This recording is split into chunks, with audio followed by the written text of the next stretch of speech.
begin van mijn racecarrière heb ik eens een keer een interview doen. En er was een man die vroeg mij van, goh, wat was nou letter al in het wan?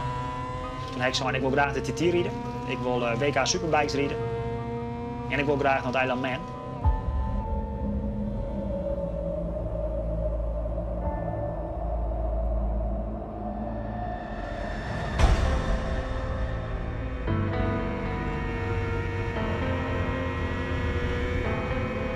De wedstrijd door het Fjouwer rondjes op het eiland Man.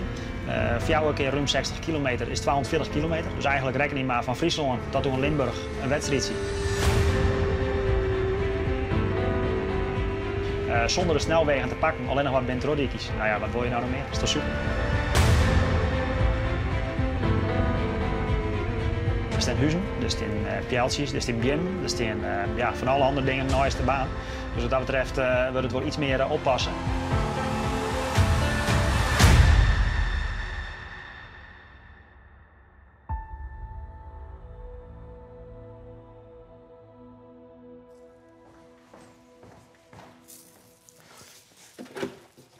In mijn dagelijks leven ben ik financieel burger in de fietsbranche.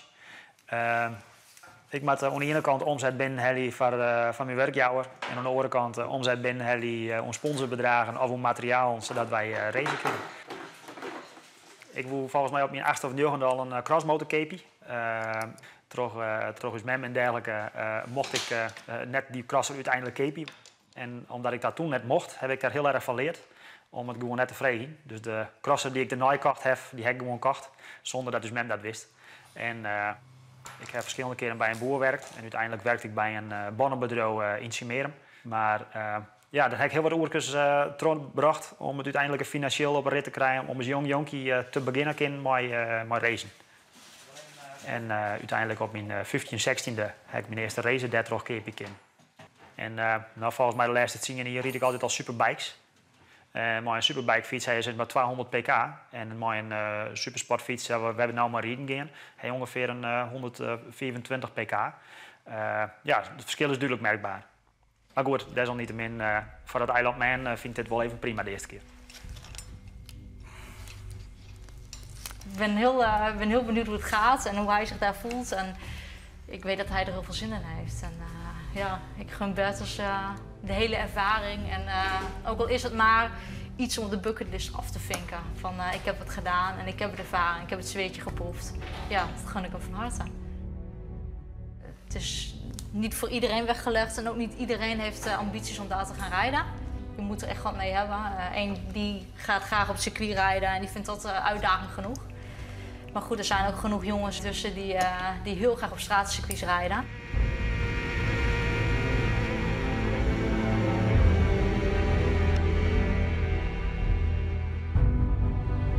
Elke motorsportliefhebber staat daar op zijn manier in. Eén vindt het echt iets wat niet meer mag gebeuren en wat afgeschaft moet worden.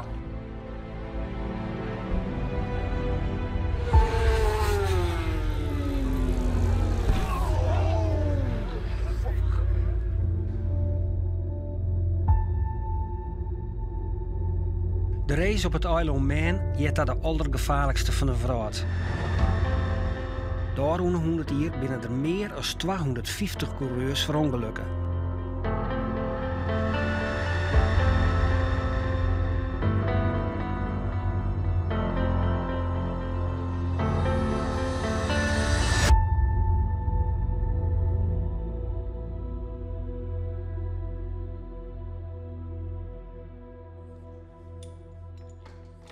We zijn kort geleden in Jochem verloren op Isle of Man. Ik ken Jochem, ik ken Jochem van naam en we zijn hem een paar keer tegengekomen. En Bertus daarentegen had de laatste tijd contact met Jochem. Ook op Man nog, toen Jochem op Man was. Ja, dus dan, ja, goed. En als dan zoiets gebeurt, dat is verschrikkelijk. En ja, niet alleen met Jochem, maar ook de andere 2 jongens die om het leven zijn gekomen. Dat is verschrikkelijk. Maar ja, uiteindelijk, je weet waar en wat voor sport je doet. En ja, je zoekt daar natuurlijk wel het uiterste op. Je bent niet zomaar op een circuit waar alles zo goed mogelijk is ingericht. Dat als je valt, dat je eventueel ruimte hebt om weer goed tot stilstand te komen en rustig weg te kunnen lopen. Dat is daar natuurlijk niet zo. Maar Ja, ik heb er niet zo heel veel. Ik heb het wel met hem over. Hoe voel je eronder? Hoe ben je eronder? Heb je twijfels?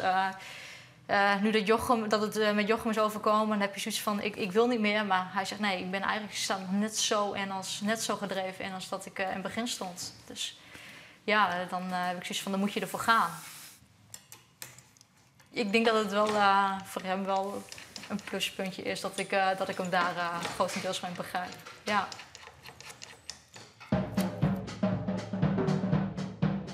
De TT van Maen heeft een rieke historie. Het is al vanaf 1907 dat je reist werd door de dik, dwars door de dorpen heen. Betters moet hem eerst bewijzen in de Sannie de Maens Grand Prix, een kwalificatiewedstrijd van de TT op het eiland Maen. Het was zijn eerste race hoe dit gevaarlijke strittercircuit. Heel wat anders als de TT van Assen, ooit ook een stritterrace, en die duurde daar verreden werd op een modern circuit.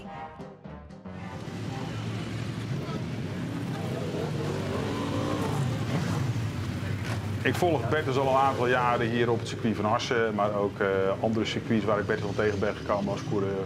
En wat dat betreft iemand die van zijn hart geen woordkuil maakt en op zoek is naar datgene wat de motorsport brengt. Iemand die, laten we zo zeggen, representatief is voor de vaderlandse motorsport.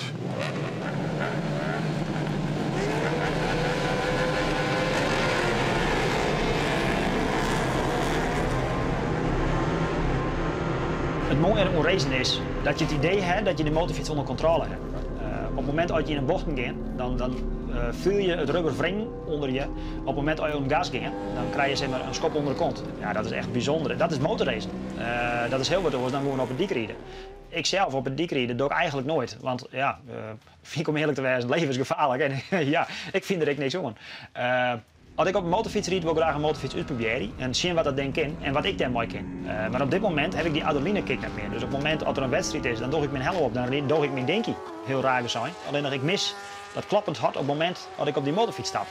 En ik weet bijna wel zeker op het moment dat ik naar het eiland Maen ga en ik voor het eerst op die motorfiets stap, nou, dan gaat het denk ik dat een keer.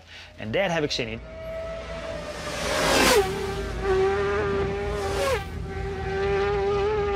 De uitdaging, als je die zoekt qua rijder, kan zijn in het perfectioneren van de perfecte ronde op een modern circuit zoals deze.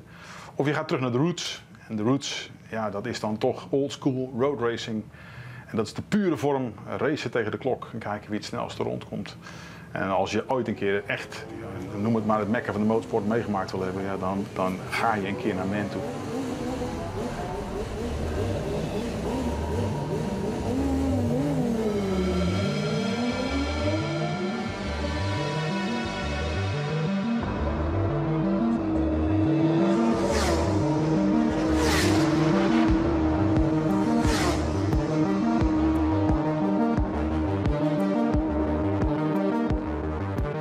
We zijn in maart naar het eiland Maen West.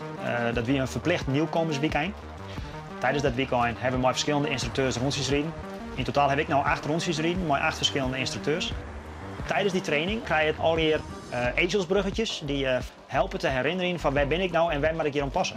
En de ene keer maak je op een witte motor tanken, de andere keer maak je op een geel aardakje tanken. En zo zijn er al je gedurende het circuit al je items waarom je tanken. Op het moment dat je het zien komt, oh ja, van links naar rechts, van links naar rechts.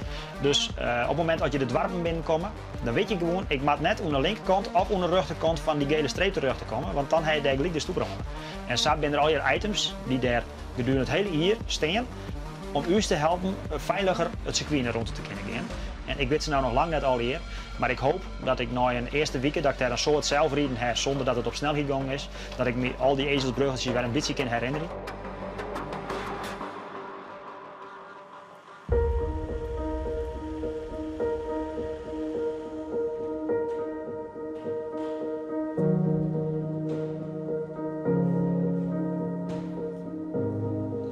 Wij binnen de 3 weken. In de eerste weken is het voor mij gewoon vrij rijden. Ik ga dan een heel soort rondjes rijden. Alleen nog, ik heb mezelf aan om in eerste instantie in eerste stuk te nemen. Bij een peker heen en weer rijden. En op dat moment, als ik denk van ja, nou heb ik dat in de holle, dan het tweede stuk pakken. Dus stukje bij stukje. En op een gegeven moment heb je het hele rondje gewoon. En ik hoop dat als wij in de tweede week starten kunnen met de trainingen, dat ik dan al het gras van het circuit weet uit mijn holle wei.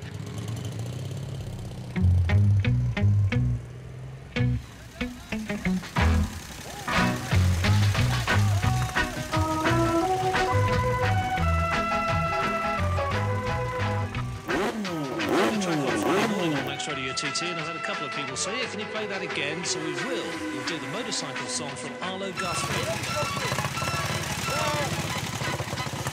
Further information as to racing today at roads around the course close at 12, with racing to get away at 12:45.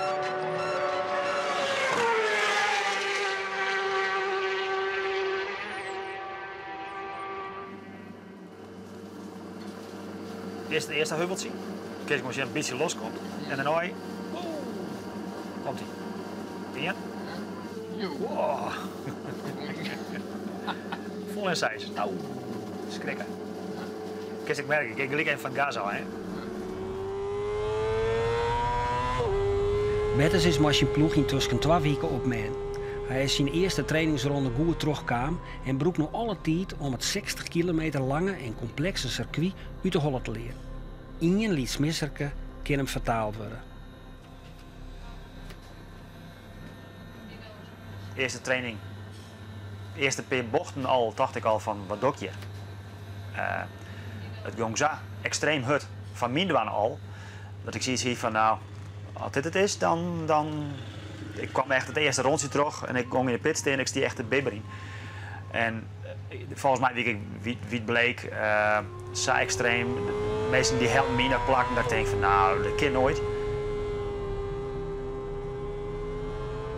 Als er op dat moment een persoon naast mij stien hier en die hier mij demotiveert, die hier mij juist zei van alsjeblieft Bertus, stop ermee, doe het net, vies te gevaarlijk, dan hier ik waarschijnlijk de handdoek in de ring gooit. Maar gelukkig die stierde net, het wie een oorsoortman, het wie een van de organisatie die stierde bij en die zei juist in mij van take it easy, take it slow, laat het circuit nog niet daar komen, rustig gewoon, dan wist nou wat het is, begin zo meteen gewoon rustig een tweede rondje rijden. En dan begin je een tweede rondje en dan weet je in één keer van oké, boem, rustig blijven, gewoon gecontroleerd proberen om het rondje uit te maken. En toen kwam ik al een heel oorgevoel bij in de pits. Gevoel van, als dit het is, dan kunnen we hier mooi dealen deze weekend. Hopen natuurlijk op een dikke verbetering.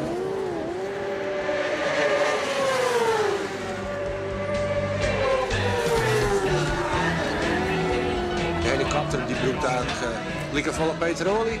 Hij zet de motors benzine remmen. Zo maal gaat het hier. En er ben 5 of zo afvoerd. Het gaat echt woest. Ze krijgt iedereen bij een TNPL opflying. En de TNPL zit nu nog onder stroom. En daarom zitten we weer even in pauze varen. Wacht even een jaar voordat ze weer starten op nij. Dus dan heb je even een idee van wat er gebeurt en hoeveel kracht dat je uit jezelf putten maakt om hier alleen nog om mooi te blijven. Dat is natuurlijk geweldig. En als je hier mooi in hebt, dan ben je gewoon held. Het is onvoorstelbaar hoe gevaarlijker het is. Je bent 260 bochten in het circuit en het is 60 kilometer. En daarvan ben 130 bochten hartstikke blind. De vlucht om een rotspartij of om een hoes of om bjemkes heen. Dat is net zien wat daar is. En de mooiste staat net stadiger is 200, want anders wist het nooit weer.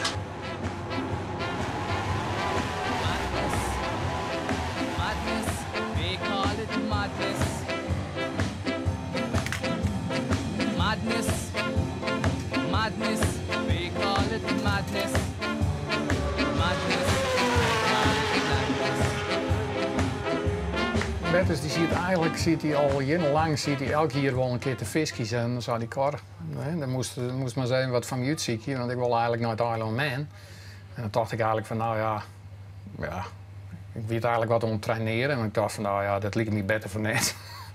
En ik wilde zo Parijs-Dakar, dus ik nam het ook net zo serieus. Ik wist eigenlijk net eerst dat zo'n grote droom van hem was. Alleen nog, daarop was het steeds loerder eigenlijk.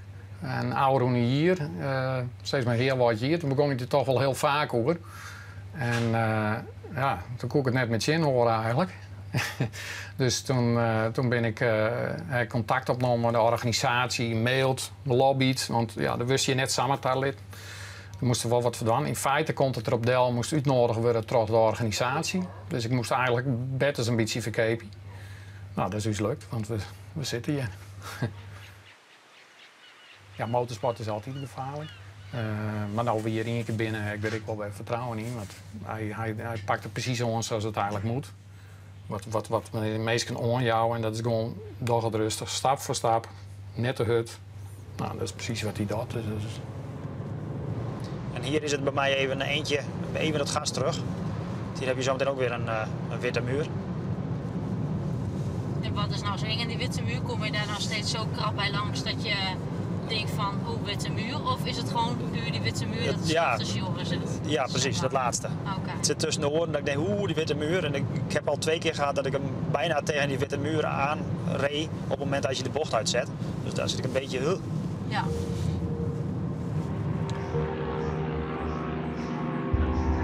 Je kan alleen maar trots zijn.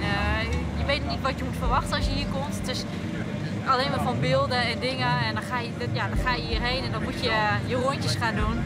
En van de eerste ronde en de spanning wat je dan hebt en dan doorgaan en de verbeteringen die erbij zijn gekomen. Ja, ik kan alleen maar trots zijn. Supergoed. Ja.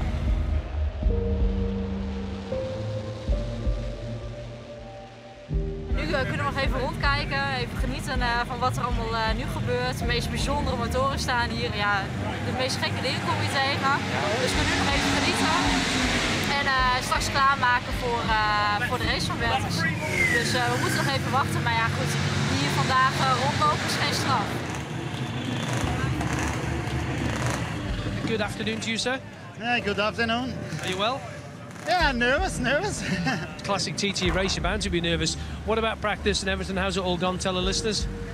Yeah, practice was pretty good. So we tried a couple of things and I think we can go pretty fast. All right, Horst, we'll let you go on. TV guys want you. Thank you. Thank you. Yes, Horst Seiger, top man as always, good for a bit of crack. We are keeping an eye on the grill, Tim.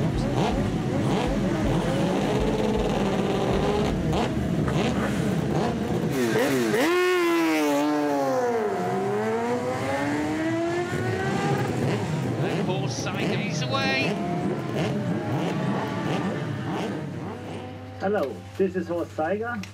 And I would like to take you with me for one lap on the Isle of Man.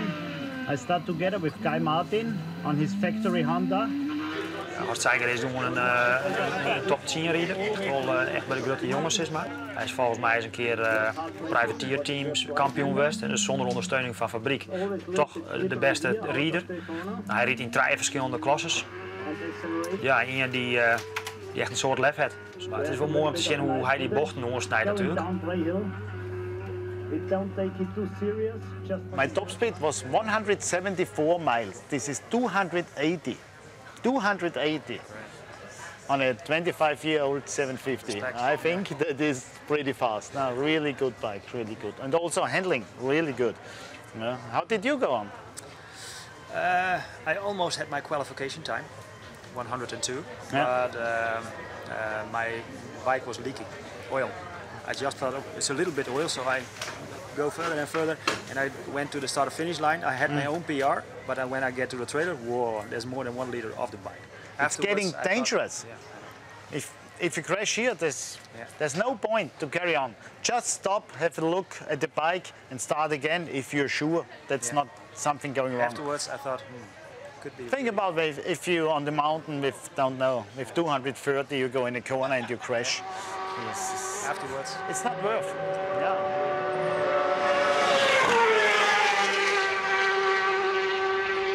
A short circuit, you always push to go faster. But here you don't have to push, you just have to relax. Relax and ride.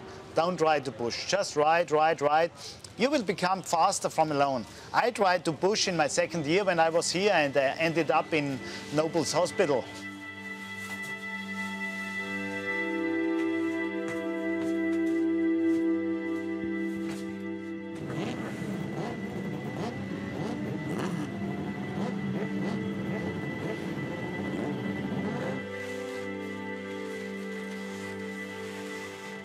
We moeten 3 ronden rijden, dus we hoeven hem gelukkig niet helemaal vol te gooien. Maar hij moet wel vol van start. In de 2e ronde komt hij binnen. Ja. Binnenhalen, vullen, zorgen dat zijn vizier schoon is, kijken of alles nog oké is. Ruitjes en dan schoon. Zorgen dat hij er weer uit kan.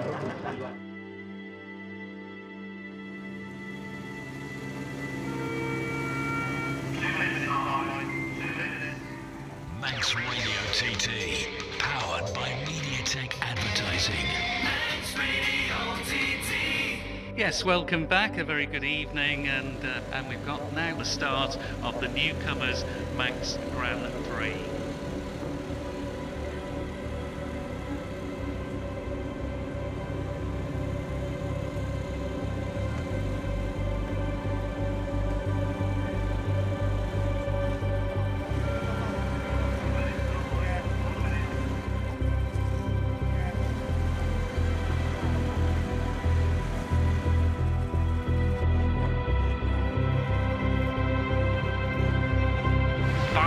Seconds to the start of the Manx Grand Prix newcomers race, and they fulfill their dream from now.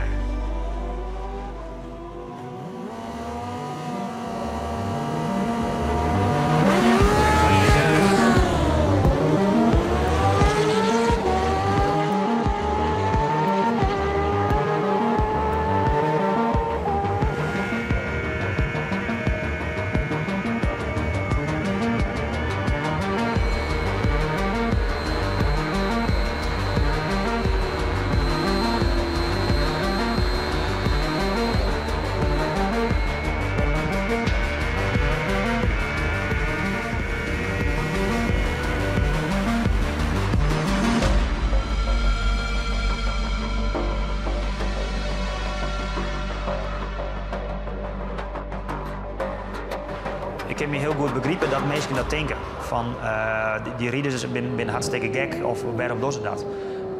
Maar dat zijn meestal de mensen die wat verder voortstaan van de sport. En die misschien er wel helemaal niks mee te maken hebben. En natuurlijk zijn er genoeg rieders die wel er wat mee te maken hebben en die het gevoel er wel bij hebben. Die vinden het echt niks, die vinden het veel te gevaarlijk. Dat moeten die mensen al zelf weten. Ik respecteer dat de mensen dat ze willen en dat ze die mening hebben. Maar daarin hoop ik dat ze mij respecteren met mijn doelstelling. En gelukkig doordat de meesten ik wel.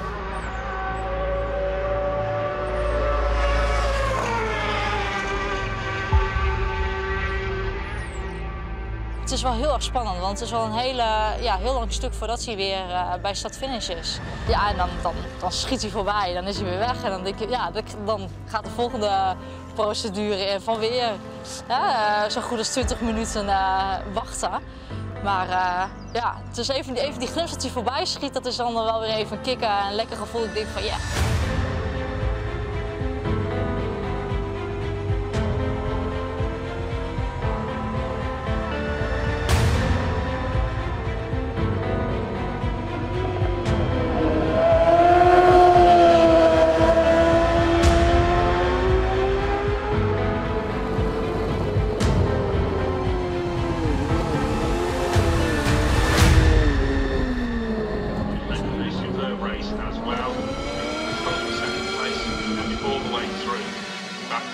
Just had a lead over him of something like 7.4 seconds still by Glenn Allen on lap 1 and it pretty much stayed constant to about 9 seconds until the finish. Achterover aan, hè? Glenn Allen on lap 1 at the end of lap 2. 6, 7, 8, 9, 10, 11, 12, 13, 14, 15, 16, 17, 18. Top.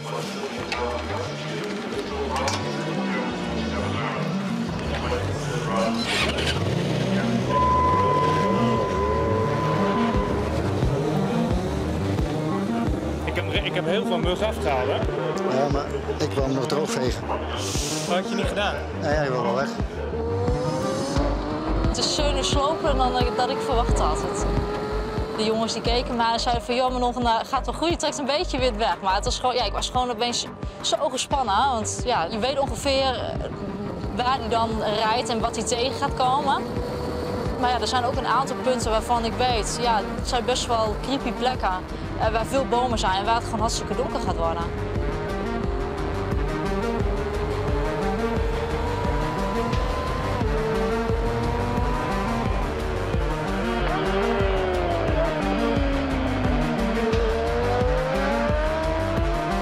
Op een gegeven moment zagen we een tijdwaarneming dat hij in de buurt was. Dus ik ben gaan staan en dan een beetje tussen de bomen doorloeren om de eerste blikken te krijgen.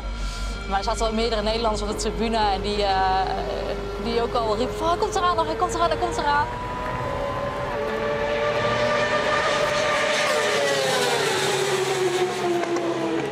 ja, weinig mensen die dat gedaan hebben. En ja, hoe hij het gedaan heeft, ja, ik kan alleen maar mega trots zijn. Dit is 4. 3 rondjes zo hard mogelijk. Het eerste rondje heb ik proberen wat te besparen. Zo van krachten besparen, alles besparen. Nou ja, klaar. Het tweede rondje er terug in. Gewoon redelijk. Ik hier echt weer een heel zo'n punt dat ik denk van, hier riek vol gas erin, maar net toch even vlugger er een beetje bij pakken. Ik kies dan het tweede rondje maar knallen. En ja, dat ging eigenlijk best goed. Totdat ik een helikopter in de 40-60 en ik denk, oh nee, hè, toen weer er als een gele vlag situatie. Nou, ik heb ongeveer een kilometer gele vlag situatie. Als je een kilometer redelijk stapvoets rijden maakt, dan heb je het al net in me bij. Maar bijzonder.